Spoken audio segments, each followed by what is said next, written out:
Hello, আসসালামু আলাইকুম everyone. শুরু করতে যাচ্ছি সে আমার বন্দিনী। লিখেছেন তাসনিয়া হুসাইন। সব কিছু প্রস্তুত। প্রাইভেট জেট আর কালো গাড়িগুলো সারিবদ্ধভাবে দাঁড়িয়ে আছে। অস্ত্র ভর্তি বক্স একের পর এক তোলা হচ্ছে। লোকেরা শেষবারের মতো নিজেদের অস্ত্র চেক করছে। চারদিকে শুধু ধাতব শব্দ। আজকের দিন সাধারণ কোনো দিন না। বীর নিচে এসে দাঁড়ায়। তার পরনে কালো শার্ট, হাতে গ্লাভস, কোমরে লোডেড গান, চোখে মুখে সেই পরিচিতি, নির্মমতা। সব কিছু ঠিকঠাক, সব প্রস্তুত, শুধু বেরিয়ে যাওয়ার পালা। কিন্তু বীরের বুকের ভেতরটা অদ্ভুত কাঁপছে। হঠাৎ সামনে এগোতে যেও পা থেমে যায় বীরের। কেমন যেন অস্বস্তি হচ্ছে। একটা অজানা অস্থিরতা বারবার বুকের ভেতর ছটফট করছে। সে গভীর শ্বাস নেয়, নিজেকে স্বাভাবিক করার চেষ্টা করে, কিন্তু পারছে না। তার মাথার ভেতর শুধু একটাই মুখ ভেসে উঠছে, ইশায়া। সকালে সেই ভয় পাওয়ার চোখ, কাঁপতে থাকা শরীর, আর তাকে দেখতে আটকে পিছিয়ে যাওয়া। বুকের ভেতর হঠাৎ তীব্র একটা চাপ অনুভব হয়। সে জানে এই মুহূর্তে ঈশার সামনে গেলে সে আরও ভয় পাবে। হয়তো তাকে দেখেই কেঁদে উঠবে, তার কাছ থেকে দূরে সরে যাবে। সে জানে সব কিছু, তবু কেন যেন না দেখে যেতে পারছে না সে। বীর নিজেকে থামায়, কিন্তু সে জানে একবার তাকে না দেখে গেলে মিশনে গিয়েও সে শান্তি পাবে না। তার ভেতরের অস্থিরতা আরও বেড়ে যায়। শেষ পর্যন্ত আর নিজেকে আটকাতে পারে না বীর। নিজের পথ বদলে রুমের দিকে হাঁটতে শুরু করে। করিডোরের আলো বীরের মুখে পড়ছে। তার কঠিন চেহারার আড়ালেও আজ অদ্ভুত এক ক্লান্তি স্পষ্ট। প্রতিটা পা ফেলতে বুকের ভেতরটা আরও ভারী হয়ে উঠছে তার। বীর কখনো কাউকে নিয়ে এভাবে ভাবেনি। কখনো কারো ভয়, কান্না কিংবা অভিমান তার ভেতরে এভাবে তোলপাড় সৃষ্টি করেনি। কিন্তু ঈশা তার সবচেয়ে বড় দুর্বলতায় পরিণত হয়েছে, আর সেই দুর্বলতার কাছে এখন আবার ফিরে যাচ্ছে বীর। ঈশা চুপচাপ রুমের এক কোণে বসে আছে। দুই হাঁটুর ভাঁজে মুখ গুজে নিজেকে সামলানোর চেষ্টা করছে। তার মনে হচ্ছে এতদিন সে কোনো অন্য জগতে ছিল, এখন হুট করে বাস্তবে ছিটকে পড়েছে। সকালের এই দৃশ্যটাই যেন তাকে বাস্তবে ফিরিয়ে এনেছে। এটা দেখার পর থেকে সে ট্রমাটাইজ হয়ে গেছে। মাথার ভেতরে হাজারটা শব্দ একসাথে ধাক্কা খাচ্ছে। সে কিভাবে সব ভুলে গিয়েছিল, কিভাবে এতদিন নিজেকে বুঝিয়েছে যে সব ঠিক হয়ে যাবে।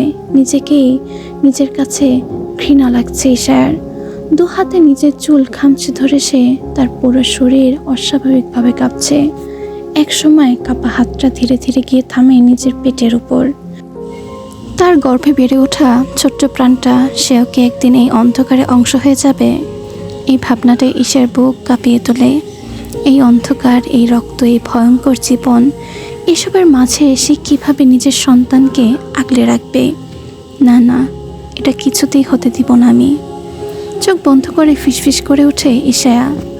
আমার জীবন নষ্ট হয়েছে, কিন্তু আমি আমার বাচ্চার জীবন নষ্ট হতে দিব না। এমন সময় রুমের দরজা খুলে ভেতরে ঢুকে ভিড়। তার পরিস্থিতিতে চারপাশে সবই সম্মান দেখিয়ে সরে যায়। ঈশা মুখ তুলে তাকায়। বীর ঈশার দিকে এগিয়ে আসতে নিলে ঈশা তাড়াতাড়ি উঠে দাঁড়ায়। বীর থেমে যায়, তারপর হাত বাড়িয়ে কাছে আসতে বলে।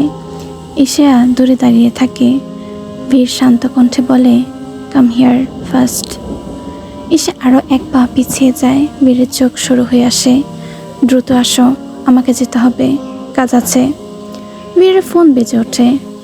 বেরোতে হবে, তার এখন সময় হয়ে গেছে। কিন্তু ঈশা এখনও দূরে দাঁড়িয়ে তারই অবাধ্যতা বীরের মেজাজ আরও খারাপ করে দেয়। এত প্রেশার এর মাঝে এই মেয়েটা তাকে শান্তি দেয় না একদণ্ড। বীর এবার নিজেই এগিয়ে যায়। বীরকে কাছে আসতে দেখে ঈশা আতঙ্কে মাথা নাড়তে থাকে, বারবার না বোঝাতে থাকে, কিন্তু বীর থামে না। হঠাৎ করে ঈশা চিৎকার করে ওঠে, আমাকে ছোবেন না, আমাকে ছোবেন না, এই নোংরা হাত দিয়ে আমাকে স্পর্শ করবেন না। বীর তাতে দাঁত চাপে। এই মেয়েটা যাওয়ার সময় উল্টাপাল্টা কথা বলে ইচ্ছা করেই তার মাথা গরম করে দিচ্ছে। রাগে বীর এগিয়ে যেতে নিলেই ঈশার পাশে একটা ফ্লোরাল ভাস তুলে তার দিকে ছুঁড়ে মারে। বীর দ্রুত সাইডে সরে যায়। ভাসটা তার গায়ে লাগে না, কিন্তু তার মেজাজ পুরোপুরি খারাপ হয়। বীর শক্ত গলায় বলে, আমাকে রাগিও না ঈশায়া, ভালো হবে না। ঈশা আতঙ্কিত চোখে এদিক ওদিক তাকাতে থাকে। তার বুক ওঠানামা করছে দ্রুত। কাপা কণ্ঠে আবার বলে ওঠে, আসবেন না, আমাকে ছুবেন না। এই হাতে আমাকে ছুলে আমি মরে যাব। দেখতে পারবেন না আর আমাকে, আমার বাচ্চাকেও দেখতে পারবেন না আপনি। এই কালো ছায়া আমার বাচ্চার উপরে পড়তে দিব না। প্রয়োজনে আমি নিজেই ওকে। নিজের বাচ্চাকে নিয়ে এমন কথা সহ্য করতে পারে না বীর। তার ধৈর্যের বাঁধ ভেঙে গিয়ে এসে বীরের ঈশার গালে ঠাস করে থাপ্পড় বসায়। ঈশার মুখ একপাশে ঘুরে যায়, তার গাল মুহূর্তে লাল হয়ে ওঠে। কিন্তু ঠিক পরের সেকেন্ডে বীর বুঝতে পারে সে কি করে ফেলেছে। হাত মুঠো হয়ে আসে তার নিজের চুলে, হাত চালিয়ে শক্ত করে খামচে ধরে। রাগে মাথা ব্যথা করছে তার। সে এটা করতে চায়নি। এমনিতেই ঈশার উপর হওয়া আক্রমণ, তার উপরেই মিশনের চাপ, আর এখন ঈশার মুখে এইসব কথা সব মিলিয়ে নিজের নিয়ন্ত্রণ হারিয়ে ফেলেছে। নিজেকে জোর করে সামলে নিয়ে তাকে বুকে টেনে নিতে চায়, কিন্তু ঈশা ধাক্কা দিয়ে সরে যায়। কান্না করতে করতে মাথা নাড়তে থাকে। না না না, কাছে আসবেন না। ঈশার শ্বাস নিতে কষ্ট হচ্ছে, সে ঠিক মতো নিঃশ্বাসই নিতে পারছে না। বীরের চোখে মুহূর্তেই ভয় নেমে আসে। সে তাড়াতাড়ি পানি এনে ঈশার সামনেই বসে পড়ে। বীর পানির গ্লাসটা এগিয়ে দেয়, কিন্তু ঈশা সেটা নেয় না। সে শুধু মাথা নাড়িয়ে না না করতে থাকে। বীর এবার একটু দূরে সরে গিয়ে নিচু গলায় বলে, ওকে, আমি আসছি না। তুমি শ্বাস নাও, স্লো শ্বাস নাও। কিন্তু ঈশা কিছু শুনছে না। সে আতঙ্কের মাঝেই ডুবে গেছে। কান্না করতে করতে ভাঙা গলায় বলে ওঠে, আপনি যদি আমার কাছে আসেন, আমি সত্যি মরে যাব। দেখবেন, সত্যি মরে যাব। আপনি আর আমাকে দেখতে পাবেন না, আর পাবেন না দেখতে। শেষ দেখা দেখে নেন। ঈশার কথাগুলো বীরকে অস্বাভাবিকভাবে নাড়িয়ে দেয়। তার বুকের ভেতরটা কেঁপে ওঠে, শ্বাস ভারী হয়ে আসে। সে বুঝতে পারছে ঈশা তাকে ভয় পাচ্ছে, আর সেই ভয়টা এতটাই গভীর যে মেয়েটা মৃত্যুকেও ভয় পাচ্ছে না। সে কিছুতেই ঈশাকে শান্ত করতে পারছে না, আর সাহস হয় না তার কাছে যাওয়ার। সাহস হয় না শক্ত করে একবার বুকে জড়িয়ে ধরার। কয়েক সেকেন্ড স্থির দাঁড়িয়ে থেকে বীর শেষমেশ রুম থেকে বেরিয়ে যায়। বীর রুম থেকে বেরিয়ে যেতেই ঈশা আর নিজেকে ধরে রাখতে পারে না। শরীরটা গুটিয়ে নিয়ে ঠান্ডা মার্বেলের উপর শুয়ে পড়ে। কান্নাগুলো বুক ফেটে শব্দ করে বের হতে থাকে তার। বিশাল রুমটা নিস্তব্ধ, শুধু ভেসে আসছে তার কান্নার শব্দ। এদিকে বীর দ্রুত পায়ে সিঁড়ি বেয়ে নিচে নামছে। ঈশাকে এভাবে রেখে যেতে তার মন চাইছে না। বীর নিজেই বিরক্ত হয়ে ওঠে নিজের উপর। কাজের জন্য তাকে প্রায় বাইরে থাকতে হয়। মাসের পর মাস দেশের বাইরে কাটিয়েছে। মৃত্যু, রক্তযুদ্ধ এগুলোই তার জীবনের অংশ। তাহলে আজ কেন এমন লাগছে? কেন বুকের ভেতরটা এত ছটফট করছে? কিন্তু সে জানে তাকে যেতেই হবে। এটাই তার প্যাশন। বীর কখনো যুদ্ধক্ষেত্র থেকে পিছিয়ে আসেনি, আর এবারও আসবে না। যারা ঈশাকে টার্গেট করেছে তাদের শেষ না করা পর্যন্ত সে শান্তি পাবে না। ওদের বাঁচিয়ে রাখার মানে হচ্ছে আবার ঈশার দিকে বিপদ এগিয়ে আসা, আর সেটা আমি কিছুতেই হতে দিব না। আমার প্রাণের উপর কোনো আজ আমি আসতে দিব না। যেতেই হবে তাকে, না হলে এই অবস্থায় কখনোই সে ঈশাকে ফেলে যেত না। হাঁটতে হাঁটতেই হঠাৎ ঈশার শেষ কথাগুলো মাথায় ভেসে ওঠে তার। এই নোংরা হাত দিয়ে আমাকে স্পর্শ করবেন না। বীরের চোয়াল শক্ত হয়ে আসে। যাওয়ার সময় বেয়াদব মেয়েটা যা করলো, সে যখনই সব কিছু একটু স্বাভাবিক হতে শুরু করে, ঠিক তখনই এমন একটা ঘটনা ঘটে। আবার সব কিছু এলোমেলো হয়ে যায়। বীর বিরক্ত হয়ে চোখ বন্ধ করে একবার গভীর শ্বাস নেয়। তারপর আর কিছু না ভেবে সোজা এগিয়ে যায় নিজের প্রাইভেট জেটের দিকে। চারপাশে তার লোকজন আগের থেকেই প্রস্তুত ছিল। বীর উঠতেই একে একে সবাই উঠে পড়ে। কিছুক্ষণের মধ্যেই জেটের দরজা বন্ধ হয়ে যায়। ইঞ্জিনের বিকট শব্দে চারপাশ কেঁপে ওঠে। জেট নরওয়ে ছেড়ে সামনে এগোতে শুরু করে। জেট চালু হওয়ার পর থেকেই বীরের ভেতরে অশান্তিটা আরও বেড়ে যায়। একবার নিচের দিকে তাকায়। শহরটা ধীরে ধীরে ছোট হয়ে আসছে। এই প্রথমবার কোনো মিশনে বের হয়ে তার মন পিছনে পড়ে আছে। কিন্তু বীর অনুভূতির কাছে হার মানার মানুষ না। চোখের দৃষ্টি আবার কঠিন হয়ে যায় তার। পরের টার্গেটের কথা মাথায় আনতে তার মুখে ফিরে আসে সেই ভয়ঙ্কর নির্দয়তা। তাদের পৌঁছাতে পৌঁছাতে বেলা গড়িয়ে যায়। আলো তখন ধীরে ধীরে পাহাড়ের আড়ালে মিলিয়ে যাচ্ছে। নিক ভিড়কে বলে ওঠে, ব্রো, আজ না গিয়ে একদিন ডিলে করলে হয় না? বীর শক্ত গলায় বলে ওঠে, নো, আজকেই শেষ হবে এই গেম। ফিরতে হবে আমাকে প্যালেসে। তার চোখে তখন ভয়ঙ্কর ঠান্ডা আগুন।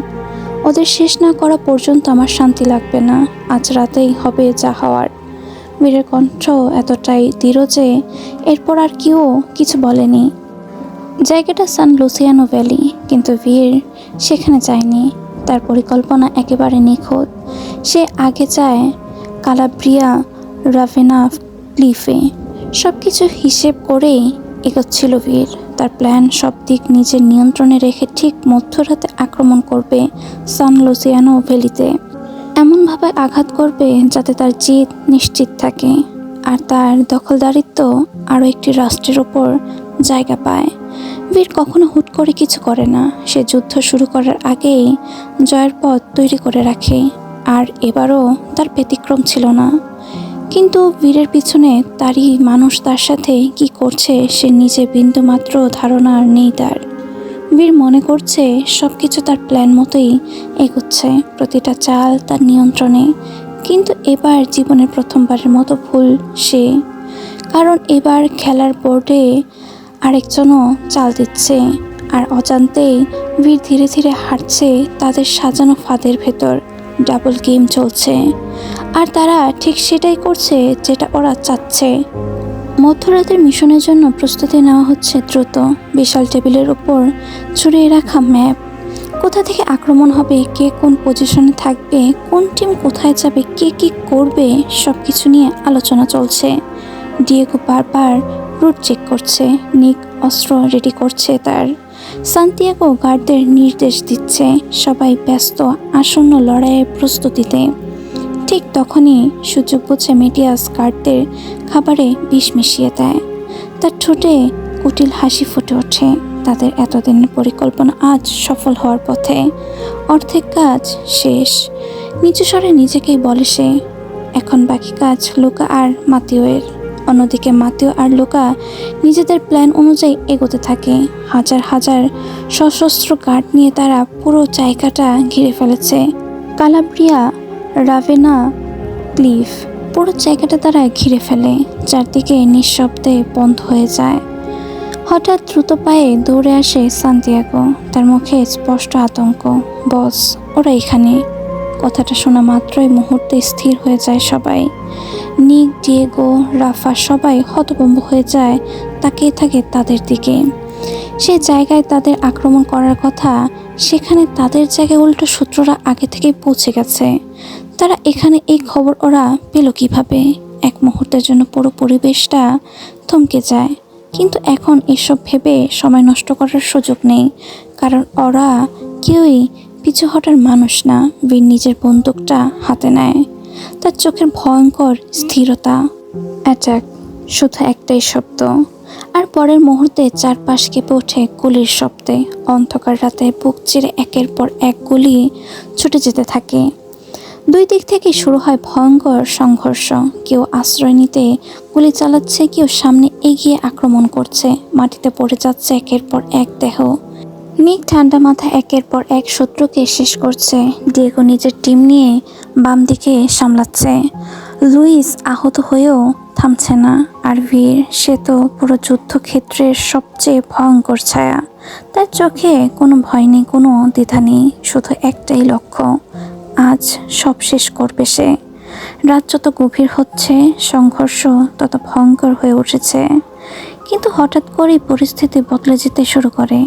বীরের লোকেরা একের পর এক মাটিতে লুটিয়ে পড়ছে। কেউ বুক চেপে ধরছে, কেউ শ্বাস নিতে পারছে না। চারপাশে বিশৃঙ্খলা ছড়িয়ে পড়ে।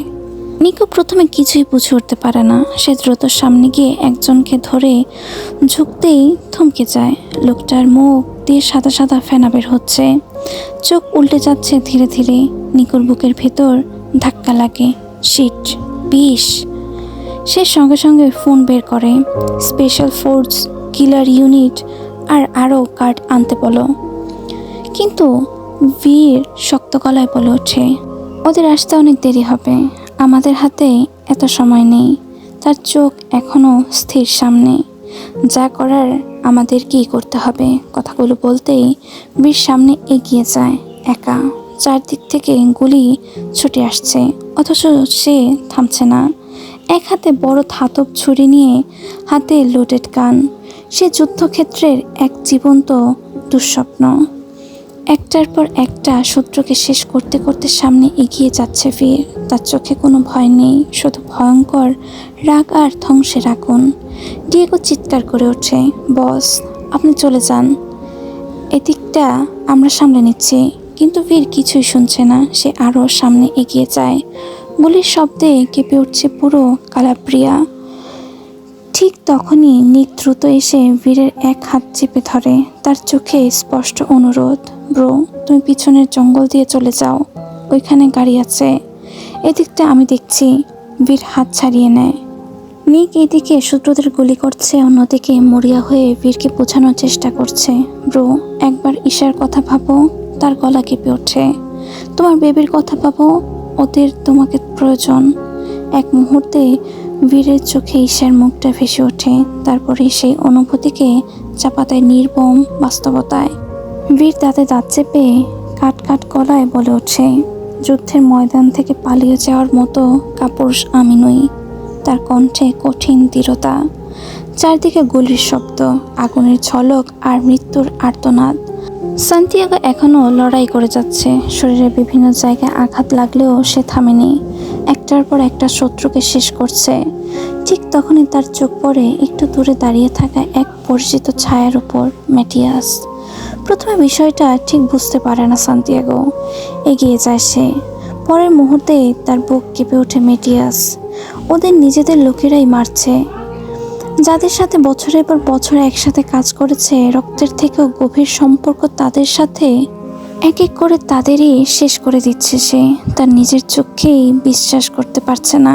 চারপাশে বিশৃঙ্খলার মাঝেও একসময় চোখাচোখি হয়ে যায় দুজনের। সেই মুহূর্তে সান্তিয়াগো সব বুঝে যায়। বিশ্বাসঘাতকতা। পুরো সময় ম্যাটিয়াস তাদের সাথেই ছিল, তাদেরই মৃত্যুর পথ তৈরি করছিল নিঃশব্দে। বিষয়টা বুঝতেই ম্যাটিয়াস ঠোঁটের একটা ভয়ঙ্কর হাসি ফুটে ওঠে। সেই হাসিতে কোনো অনুশোচনা নেই, কোনো দ্বিধা নেই, কোনো নির্মমতা নেই। সান্তিয়াগো কিছু বলতে যাবে, তার আগে বিদ্যুতের মতো দ্রুত গতিতে ম্যাটিয়াস হাতে থাকা ছুরিটা সোজা তার পেটে ঠুকিয়ে দেয়। সান্তিয়াগোর শরীর কেঁপে ওঠে, তার মুখ দিয়ে রক্ত বেরিয়ে আসে, চোখ দুটো বিস্ফারিত হয়ে যায় অবিশ্বাসে। এখন বিশ্বাস করতে পারছে না এই মানুষটাই তাকে আঘাত করেছে। ঠিক তখনই দূরে বীরকে দেখতে পায় সান্তিয়াগো। তার বুকের ভেতরটা হঠাৎ ছটফট করে ওঠে। কাপা হাত ওঠায় সে বীরের দিকে, ইশারা করার চেষ্টা করে। ঠোঁট কাঁপছে তার, কিছু বলতে চাইছে, কিন্তু তার আগে ম্যাটিয়াস শক্ত করে তার মুখ চেপে ধরে। তার চোখের দিকে তাকিয়ে আবারও ছুরিটা সান্তিয়াগোর পেটের ভেতরে ঢুকিয়ে দেয়, এবার আরও গভীরভাবে। সান্তিয়াগোর শরীর কেঁপে ওঠে, তারপর চোখজোড়া বন্ধ হয়ে যায়। যারা এই খাবার মুখে তুলেছে তারা অনেক আগেই প্রাণ হারিয়েছে। মৃত্যু ধীরে ধীরে বিষের মতো ছড়িয়ে পড়ছে চারপাশে। সংখ্যায় অনেক কম হওয়ার পরেও বীরের লোকেরা হার মানেনি। রক্তাক্ত শরীর নিয়েও তারা লড়াই করে যাচ্ছে শেষ মুহূর্ত পর্যন্ত। কারোর চোখে ভয় ছিল না, শুধু ছিল আনুগত্য আর শত্রুকে উপহাস করার দুঃসাহস। চারপাশ ধোঁয়ায় ভারী হয়ে আসে বাতাস। ঠিক সেই সময় রাফা ছুটে এসে সান্তিয়াগোর খবর জানায়। খবরটা শুনে নিক চোখ বন্ধ করে ফেলে।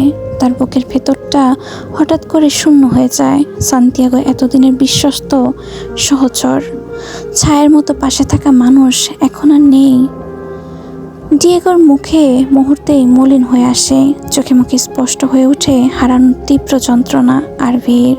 তার চোয়াল শক্ত হয়ে যায় ভয়ঙ্কর ভাবে। চোখের গভীরে জমে ওঠে দহন। নীরব আগ্নেয়গিরি বিস্ফোরণের অপেক্ষায় আছে। ডিয়েগো, নিকো আর এনরিকো বীরকে ঘিরে দাঁড়িয়ে আছে। এদের একটাই লক্ষ্য, যেভাবেই হোক বীরের গায়ে যাতে কোনো আঁচড়টুকু না লাগে। বীর তাদের অস্তিত্ব, তাদের শেষ ভরসা। নিক আবারও করুণ গলায় বলে ওঠে, ও ব্রো, চলে যাও না প্লিজ। তোমার একটু কিছু হলে আমি মরে যাব। প্লিজ ব্রো, তুমি চলে যাও। তার কণ্ঠ কাঁপছে, চোখে ছিল আতঙ্ক, যা জীবনে কখনো প্রকাশ পায়নি। বরাবরই কঠোর হিংস্র ব্যক্তিত্বের মানুষ নিক, কিন্তু বীরের বেলায় আসলে বীর নিকের কাঁধে চাপড় দেয়। পরিস্থিতি ভয়াবহতার মাঝেও তার কণ্ঠ শান্ত, কিছু হবে না, রিল্যাক্স। কিন্তু বীরের এই আশ্বাসেও শান্ত হতে পারে না নিক। তার বুকের ভেতরে অজানা ভয় ক্রমশ বিষের মতো ছড়িয়ে পড়ছে। জীবনে এই প্রথম সে ভয় পাচ্ছে, তবে নিজের জন্য নয়, বীরের জন্য। বীরের কিছু হয়ে গেলে ধ্বংস হয়ে যাবে তার পুরো পৃথিবী। এই পৃথিবীতে যদি সে কাউকে আপন মনে করে, তাহলে সেটা বীর। আর তার জন্য সে সব কিছু করতে পারে।